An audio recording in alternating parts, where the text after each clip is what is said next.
s'adapter, je vous parle très franchement. Mais on doit tous collectivement non plus être en situation de subir tout de ce virus. On a subi beaucoup, on a fait un choix unique dans la vie de notre nation et que beaucoup d'autres nations ont fait, ce fameux confinement. Là, on rentre dans une période où on doit en quelque sorte enfourcher le tigre et donc le domestiquer. Il ne va pas disparaître, le tigre, il sera là. Et la peur sera là dans la société. Elle ne va pas disparaître. Mais le seul moyen qu'il ne nous dévore pas, c'est de l'enfourcher. Et ça doit être ça notre travail ensemble. Et c'est pas que des lois, c'est pas que l'administration, c'est là où le génie français doit se faire. Et partout, ce que je dis là est vrai partout dans la société. Comme on a eu peur, on est trop je trouve collectivement dans un débat qui oublie le bon sens et la créativité. Et le génie français, c'est le bon sens et la créativité. Nous, on n'est pas forts en normes pour tout le pays. Il y a des pays qui sont beaucoup plus forts que nous là-dessus. Nous, on n'est pas forts. Donc on se débat, non, le bon sens et la créativité. Et donc ça, on doit le construire ensemble pour la saison prochaine, je ne sais pas tout. Mais en tout cas, ce que je veux dire, et je vais enchaîner sur le deuxième point, c'est qu'on sera là pour l'accompagner. Parce que vous l'avez compris, on a eu la phase d'urgence, et là vraiment les ministres vous ont dit tout ce qu'ils ont fait, et on épargne les pays qui ont le fait le plus, c'est qu'on compare souvent les chiffres, il ne faut jamais oublier quand on se compare à certains voisins comme les Allemands, qui n'ont pas de régime de l'intermittence, qui n'ont pas des régimes équivalents, et donc la France est un pays qui on doit s'en féliciter, on a tout fait pour, justement, dans cette phase d'urgence, réussir. Pour moi, devant nous, je vous disais, on a deux étapes. Cette résistance-résilience, je ne sais pas combien de temps elle dure. Et la refondation.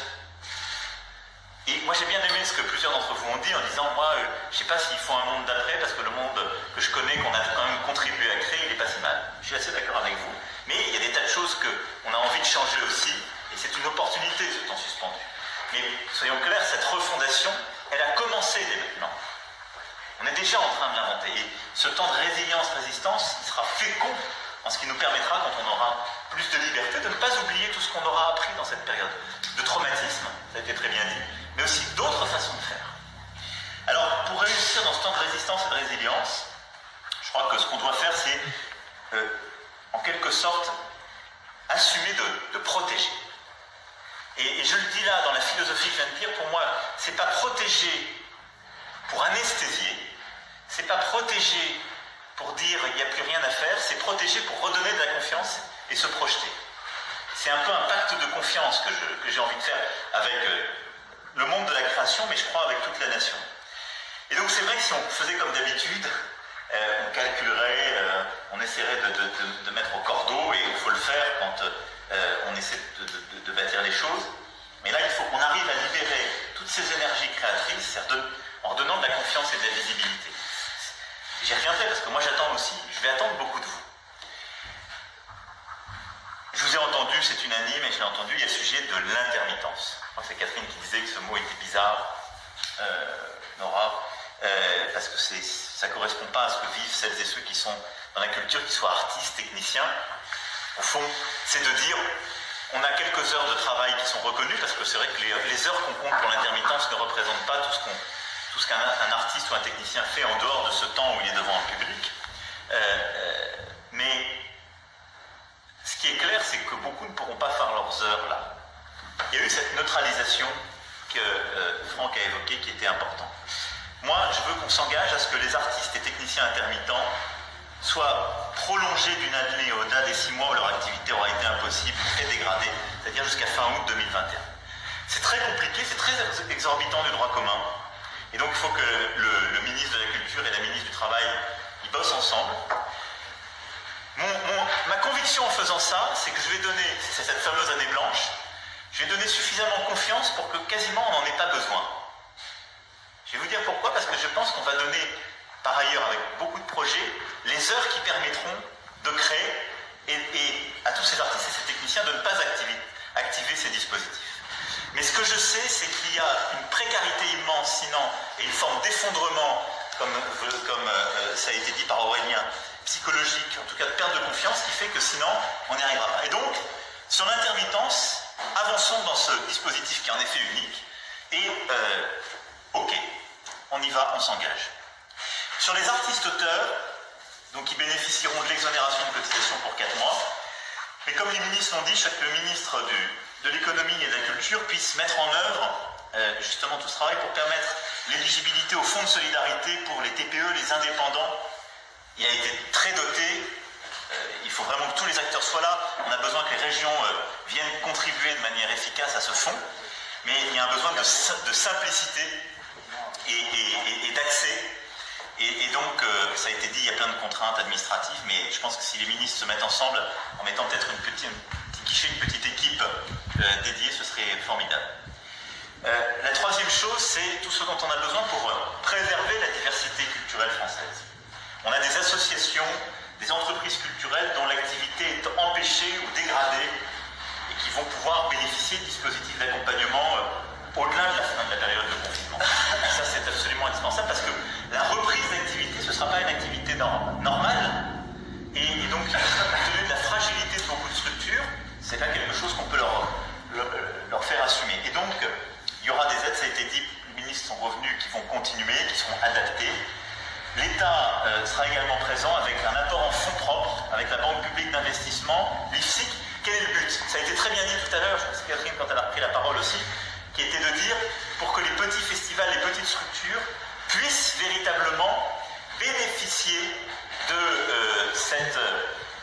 cela et ne soient pas fragilisés et ne soient pas au risque d'être rachetés par des grandes majors ou évidemment des grandes structures. Et donc, on va mettre en place tous les dispositifs pour les accompagner en capital, en activité, pour qu'elles puissent rester, que les indépendants puissent rester indépendants. Parce que c'est un monde pour sa diversité qui a besoin de cette indépendance. Et donc, toutes ces structures indépendantes, le tissu de festival qui fait la richesse de notre paysage culturel, on doit le protéger là-dessus. L'IFSIC fait ce travail tout au long de l'année, mais on va encore l'aider, l'encourager avec la Banque publique d'investissement. Et je veux le dire aussi parce qu'on a le Centre national de la musique qui vient d'être créé, qui est très fragilisé par la période.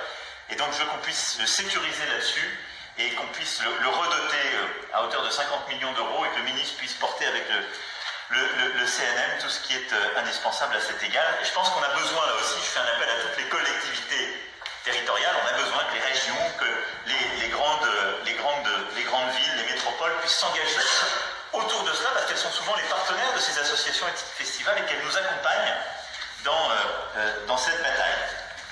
Sur les tournages, le ministre l'a dit, il y a tout un travail qui a commencé à être fait pour que les choses puissent reprendre. Alors c'est évidemment très compliqué à reprendre, ça dépend des cas.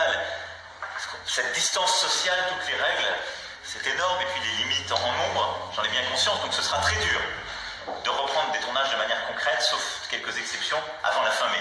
Après, quand on verra un peu plus, on pourra adapter ensuite, je l'espère, si les choses avancent bien, en juin-juillet. Mais ce sera du cas par cas quasiment. Et donc il faut qu'on puisse là aussi aider les artistes, les structures, les producteurs. Et donc on va mettre en place un fonds d'indemnisation temporaire. Et là il faut qu'il y ait un travail qui soit fait avec le ministre, le CNC, auquel aussi les régions, les partenaires privés, et ça a été très bien dit. Il faut que les assureurs, les Sofica, rien n'est impossible.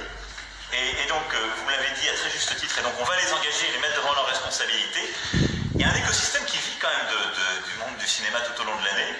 Et donc il faut que les assureurs, les banques, les Sofica viennent avec nous pour nous aider et mettre en place ce fonds d'indemnisation temporaire qui pourra au cas par cas, pour les séries, pour les tournages qui doivent être annulés ou reportés, nous aider à indemniser. On n'y arrivera pas tout seul, mais nous on va enclencher, mettre au pot. Et ça c'est le travail que le ministre va mettre en place avec en particulier le CNC, et tous les acteurs pour qu'on puisse avancer. Ça, c'est tout se protéger et accompagner pour pouvoir créer et être dans cette phase de résistance-résilience. Après, vous l'avez dit, on doit à la fois ne pas se refermer, moi je crois beaucoup à ça, et défendre notre universalisme à la française, et en même temps savoir défendre ce qui est notre spécificité. On est dans cette tension, cette dialectique permanente à laquelle je crois. Moi, j'ai jamais cru à une mondialisation heureuse, ouverte, où tout le monde vivait dans un bain heureux. Et j'ai toujours défendu ce que j'ai appelé la souveraineté européenne. Mais je crois à l'ouverture, à un universalisme qui permet de faire circuler les intelligences, les créations, les sensibilités. Il ne faut pas que la réaction à ce qu'on est en train de vivre soit en effet, vous l'avez très bien dit tout à l'heure, un repli sur des productions qui sont uniquement nationales et une disparition de ce qu'est l'Europe. Ce serait une catastrophe. Et donc, dans cette période, on doit mettre encore plus d'énergie. Moi, je vais le faire au niveau européen et utiliser, en quelque sorte, la journée du 9 comme une journée de la création européenne. Mais il faut encourager, densifier et relancer, justement, nos coproductions européennes et une Europe de la culture encore plus forte dont on a besoin. Je crois que c'est Mathilde qui l'avait très bien dit tout à l'heure sur les coproductions. Et donc, on a besoin de ça. Moi, je vais en tout cas veiller à ce que nous, évidemment, on ne se retire d'aucune coproduction, mais engager nos partenaires européens à le faire. On a besoin de ça, vitalement. Mais dans cette phase-là, on voit bien que le monde va un peu se refragmenter.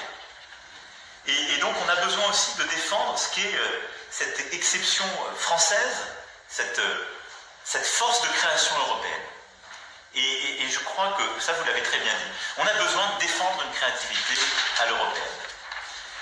Il y aura des grands prédateurs, chinois, américains, avec d'autres modèles, d'autres sensibilités. Donc dans cette phase, moi je veux ici m'engager très clairement devant vous à ce que, justement, les plateformes soient assujetties aux obligations de financement des œuvres françaises et européennes dès le 1er janvier 2021.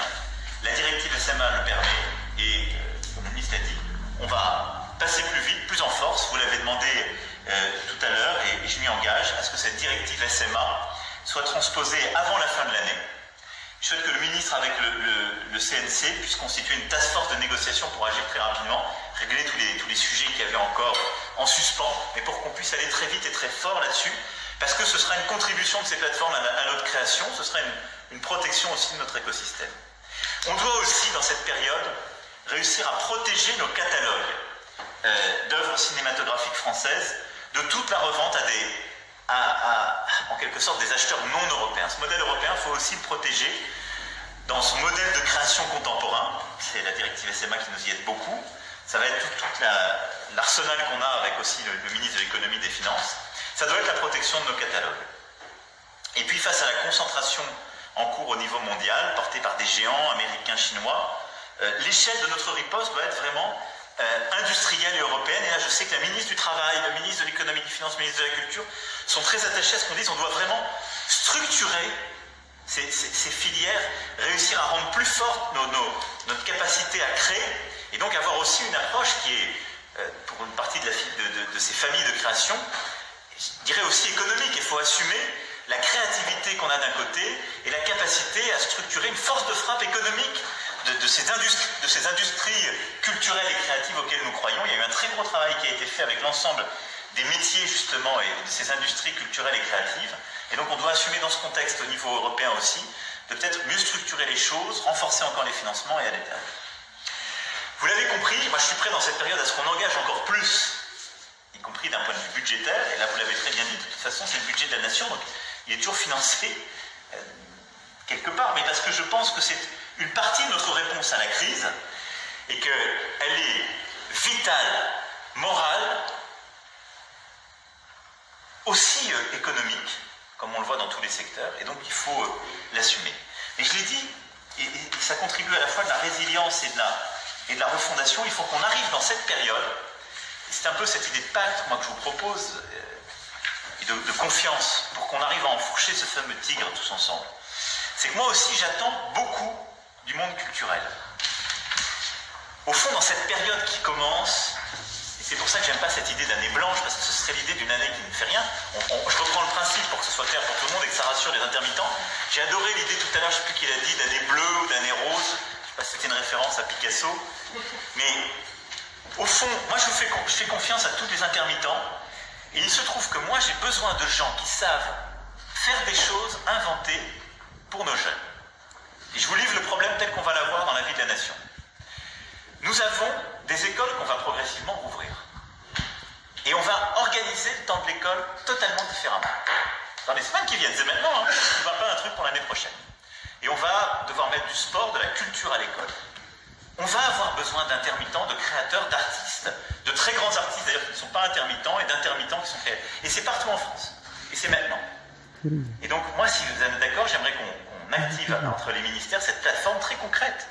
Mais où des intermittents à qui on vient de donner, on dit voilà, on vous donne. Mais s'ils sont prêts à s'en remis beaucoup plus d'éducation artistique et culturelle, cette rentrée en musique, les lectures, Utilisons cette période où l'école se réouvre pas pareil pour faire une révolution de l'accès à la culture et à l'art. Et moi, j'ai entendu vos messages. On est des créatures sociales, on a besoin, Nora, ce qu'elle a dit, c'était très émouvant. Et donc, moi, chiche, on a besoin de vous à l'école.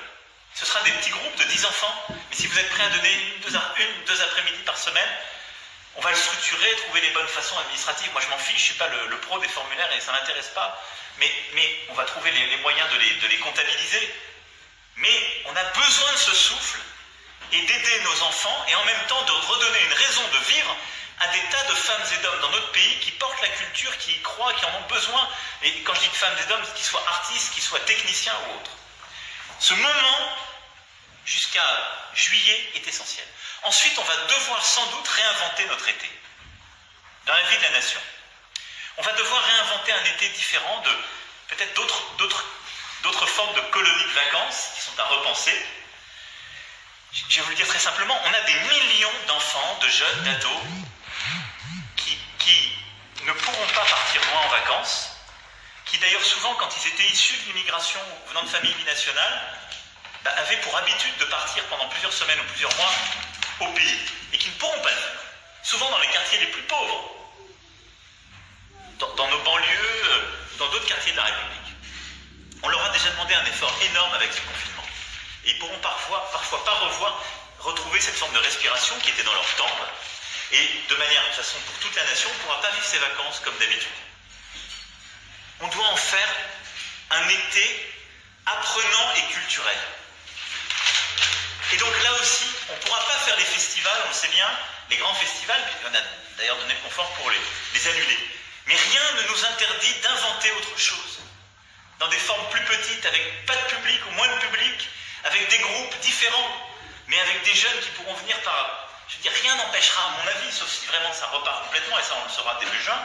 Mais Stanislas se disait, moi je suis prêt, et on doit l'accompagner dans sa vocation, mais c'est vrai pour d'autres compagnies, mais à dire cet été, il a réfléchi à ça manifestement, mais on vous accompagne évidemment financièrement pour pouvoir le faire, mais pour qu'on ait des jeunes du Néof, par exemple, qui puissent venir par 15 assister à une répétition.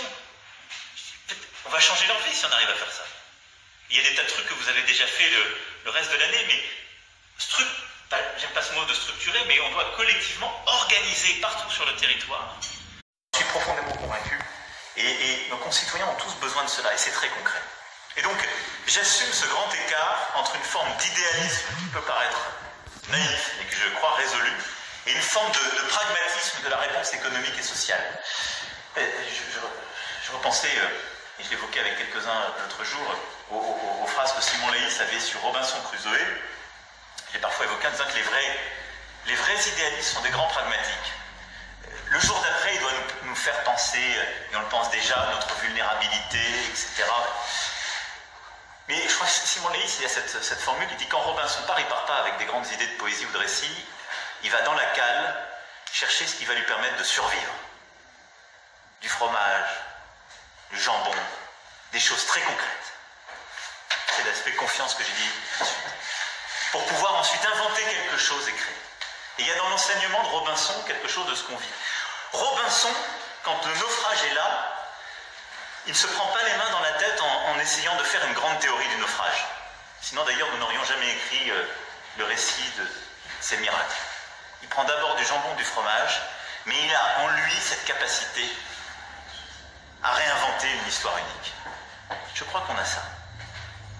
Donc je ne suis pas tellement un théoricien, moi, du drame. C'est très dur ce qu'on vit. Il y a évidemment, je l'ai dit chacun à ses mots, une forme d'ébranlement, de doute, de choses terribles.